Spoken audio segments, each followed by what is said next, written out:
Esteban Ali Garza here with us today. He is 7-0, number 3 in the USA, number 96 in the world. Light flyweight. He's undefeated in 2 countries, ladies and gentlemen. He's undefeated in 2 countries. How are you doing, Esteban? Doing great, feeling good. Got my friend in the gym. I'm ready. Listen, man, you rocked the house in Reynosa a couple weeks ago, or maybe a week ago, a Yeah. week and some days. That was a hell of a performance, man. I think it's the best you've looked. We want to ask you about that, man. It was a real tremendous performance. It looks like you put everything together. I was talking to one of your coaches the other day, Jerry, and I said, you know what, man, from the last fight to this one, people were on the chat, dude. Everybody was on the Facebook watching this shit. You had Yeah. Salas Boxing Gym watching it. You had Yeah. myself, Richard. We were all watching, and everybody was saying the same thing. You got hit less, a lot less. Yeah. Yeah, you got hit like maybe twice, but man, ain't really Yeah. nothing. But twice is, I Yeah. mean, in 4 rounds, that's pretty damn good. Yeah. Yeah. Your defense was on par. You looked really, really big and strong that night. First of all, how did you feel that night? Yeah, I was feeling good. The whole training camp. We had a great training camp, and for me to perform like that, it took my first fight all the way to this fight to adapt. Where I had no tip on this guy. I had nothing. I didn't know nothing about him. But the thing I liked about my fight that I adapted and then I took away the best things that he did. So I feel like that even that's what I feel like that even made me look better and made me look a lot more experienced than all these other guys. All right, man. Listen, it seemed at some point you had to have known you had him hurt. You had to have known you could take him. What point in the fight did you know that though? Did it happen in the fourth round? Like, oh, I got him, or early you said I'm gonna be able to get this guy out? How did that play out? No, in the first round, I want to show him some different things, jump on my level to see how he reacts, and but maybe by like the second round, I already had him figured out. So I kind of knew I had to figure out, and but I was just setting him up for the body shot, my signature punch, and then I got him with three-piece combination, went to the body, and since then I already knew I had him. Yeah, man. He had a 3 piece, but it wasn't from Kentucky, man. Yeah. Listen, bro. Once again, I mean, you looked marvelous. Couple questions here from another media guy, STBN, South Texas Boxing News. How does it feel to be undefeated in 2 countries? It feels great, I love Mexico. It's like a second home to me, especially Reynosa. So I mean, I wanna thank over there, the Mexico for giving to let me headline over there. My first ever main event over there. So I'm very grateful for them to have me over there. I felt very comfortable over there. I felt at home over there. So I just want to thank all of Mexico for having me over there for my first main event. Yeah, yeah. This was from us. Another question here. Well, obviously we're talking about how good you looked. What grade do you give yourself? I mean, we're all saying from the outside looking in, we're not you. We think it was your best performance. RGV Magazine, a lot of people. What Yeah. would you give yourself as a grade? Probably an A minus. I feel like I could have done a little bit more. But as a fighter, you always gonna be like that. With yourself. So I want to give myself an A minus. I did a lot of the good things great, but I know I can do a lot better. I have a lot more on the table to improve. Our friend over at RGV Magazine has another question. I'm sorry, I'm going from STB. I didn't put them all down, but everybody That's fine. had That's fine. questions, so I'm That's just fine. putting them. RGV Magazine wanted to know. You're making a big splash in Reynosa. You're all over the news all week. People have been Yeah, yeah. talking about you. Do you feel like you're probably going to continue your career in Mexico for right now? Yes, sir. Definitely. We as a plan, we have a few fights lined up over there. Big things are coming. I'm really excited. I'm gonna drop a fight day pretty soon. I'm just staying ready, and yeah, Mexico down. It's because a lot of my opponents are not. I can't really get them here, and but in Mexico they have no visa, so I mean it's only right for me to go over there. Test my skills over there, and it's the only smart thing to good. It's the only smart thing to do over there because to get my ranking up, get my experience, stuff like that. So I mean, I don't really, it doesn't really matter to me. So I mean, yeah. Yeah. Well, that was a hell of a TKO, man. And let's talk about your TKOs. like Yeah. I said, you were the talk of the town. Everybody was talking, man. How many lockouts does this guy have? How many? Everybody, oh, well, there's everybody's going to box rec. So we Yeah. found three good ones, man. Take us back to your first one, or which one was your first one, Hector or Francisco? Hector. Hector Yeah. I thought my pro. Gonzalez. Yeah. Do you remember that? Yeah. I was in my pro debut. I fought under Joe Soto Promotions. My Oh, pro debut. Yeah. So yeah. It felt good. I was nervous, but I don't know what a nasty body shot, and that's what took him out. okay, man. And Yeah. what round was that one in? In the first round. So that was just a big, good body shot put right in the perfect place. Wow. Yeah. Angel Martinez Ibarra, that was another TKO you had. I was there for that one. Let the people know how you got that one. Walk them through that TKO. It was the first round of bell rings, and he came in a little aggressive. I was like, oh, so I had to I was chilling with them, and I was jabbing, and then he's coming in too much. I hit him hard, I hit him hard, but not hard enough to knock him. I hit him hard just to the back him away, and then I threw a combination, and I just threw the body shot, and he just fell. I didn't even throw it hard. I just just threw it, and then he just fell. I was like, oh, okay, and but it felt good because I got the knockout bonus of the night, so Yeah. it felt amazing. Yeah. Francisco, man, he had a tough time with you too. He had a couple of problems. How did you take that guy out? Dude, he was tough, dude. He was really tough competitor. My hats off to him.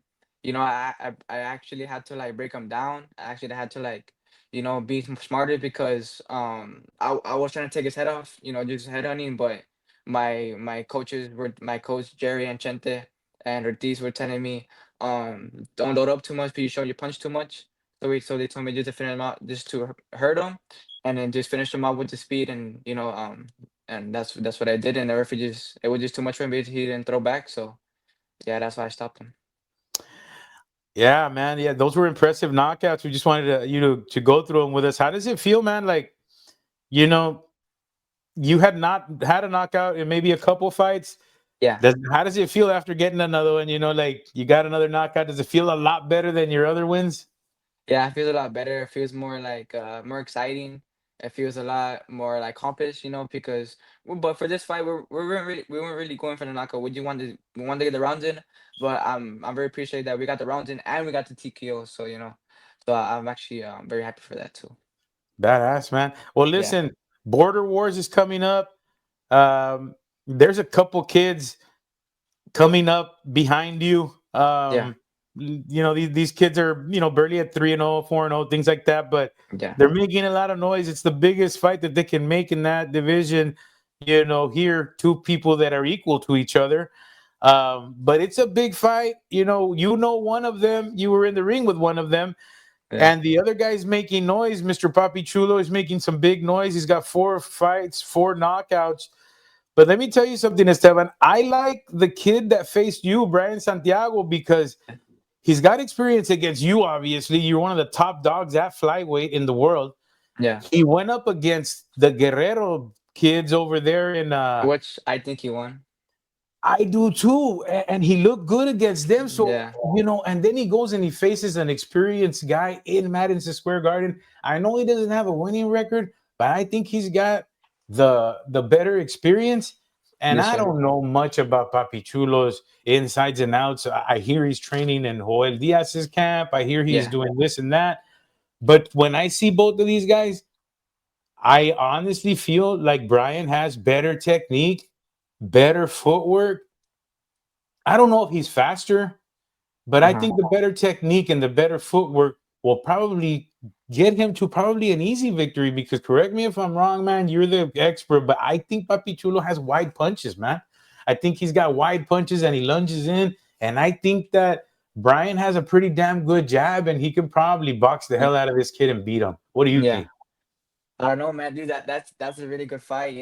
My hats off to Papichulo for taking the fight because I've heard, after I fought him, nobody wanted to fight him. Everybody was avoiding him for a whole year. That's why he wasn't active. But I don't know, Papichulo has a lot of good things. He throws great body shots. All his shots are hard, and he throws with bad intentions. Of course, with Chinito, he does a lot of punches. He don't stop. He's like a freaking machine. He don't Hmm. stop. He don't stop throwing punches. Yes, he has more experience, but I don't know. It's a really good fight for the fans, especially for the RGB boxing too. But it's really a 50-50 with this fight, dude. I don't know what to expect from Papi Chulo. I don't know what to expect from Chinito, especially when Chinito came back from that, that loss over there at Madison Square Garden. That was a big But knockout. Yeah, maybe that's yeah, the one thing. If he's recovered from that, I think he's going to be better. But you see it yeah. as a 50-50. It can go anyway.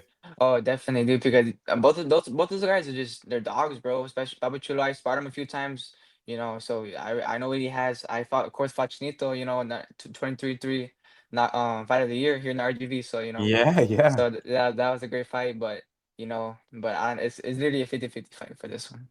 Yeah. Well, listen, man, we're closing up here. We're going to play a game called What Do You Think About the Boxer? Just give me one word that comes, the first word that comes to you when you think of these boxers. I'm going to give you a couple here. Let's start off. Give me one word. What do you think of Devin Haney? Boring, Ryan Garcia. pretty boy, Rolly Romero. trash talker, That's Tucker. He is, man. Gervonta Tank Davis. tank, All right. Canelo. undisputed, Abdullah Mason. prospect, Shakur Stevens. getting better, Oh, wow. So he needs to get better. Yeah, I like that. Crawford. um, goat. Goat. All right. All right, man. You know what? I can't disagree with any of those one word answers, brother. Thank you. Appreciate it. Yeah, Another yeah. thing I wanted to ask you about, man. Tito. Who is that kid? And talk to us about his performance. I know he won this weekend. Yes, sir. I mean, what do you know about this guy? Introduce him to the public. He's my friend. He's a great friend. For this kind of match, I took him with me because he was having some personal problems. So I told him, "Hey, man, just come stay with me. I'm by myself. I'm by myself in this house by myself during camp. So I just told him, hey, man, come over here. We'll run together. We'll ride together. We have food. Like, we eat together. Everything. So he came over here. He had a great camp. He had a tough opponent. The guy he fought was two wins and one loss, and he came up with a victory. It was a great fight, but he has a lot more to improve, which he does have. He can improve a lot, and I do think he has a really big future in the sport. What weight class is that kid? Right now he fights at 130, but I think later on down the line he fight at 118, 122. Let me ask you something, man. You know I visit a lot of gyms all over the country, and Yes, sir. why do all these guys shit? I met Steven Navarro when he was 0-1 or 1-0, and he's like, "Oh, I weigh this, but in 3 or 4 fights, I'm gonna be this low." Why the hell does everybody tell me that all the time? When they start their career, they're still wanting to go lower. Why is that? Just an advantage, maybe, maybe to just get the fights at the natural weight, and then once the bigger fights happen, like for like maybe the bigger fights happen, and then they just want to go low, so you have a big advantage. But I mean, personally, I never did that. My first fight, my pro debut, I went at 105, and Yeah, then my second fight against Chinito, I went at 114, yeah, 115. there wasn't any lower to go, right? Yeah, yeah, and then That's crazy. And how do you yeah. think? Do you think he'll make it to? I mean, he's a tall kid, man. You think he can make it to the 118s? Oh yeah, definitely. I've seen his body has a lot to lose, but he has to stay focused and stay on the right path. So I mean, so far he's doing it. He's a very humble kid. He's actually gotten really close to me. He's met a lot of my family already. So he's gonna. I do think he has a big future in this sport. Yeah, we saw his fight. He had a damn good debut, and I've seen him around there at Redemption. But I really never put two and two together. I never thought he was actually the fighter and the one that you guys would talk about. But he had Yeah, a hell of a performance too, man. Well, both of yeah. you guys are doing really, really good. Hey, one last thing. Your boy Avitia's making his pro debut, man. Yeah. What do you got to say for him, man? He's a good kid, bro. He's one of my best friends. I have a lot of friends, but I do have a group of friends who are like they don't see me as a boxer, they see me as a normal person. So he's part of that group, and it's like 11, 12 of us, and I'm very happy for him, dude, because he has a lot. He has a lot of after me, he's taking over, man. I'm telling you that right now. After me, he's taking over. I sparred with him before. He's good. He gives me some great work. So I mean, I do. I'm very excited for him to get in this game of the professionals. He has a big future in it. Yeah, he's gonna be pretty good, man. At Yeah, 112, I think yeah. he's got a big punch, man. Oh yeah, definitely. And he's Yeah. southpaw too, so it's even more difficult. Yeah. Well, thank you very much, man, for joining us. I know you gotta get some rest for tomorrow. Hey, Yeah. man, you and your buddy, remember there's a huge fight tomorrow morning. Putazos y Pendejadas Podcast.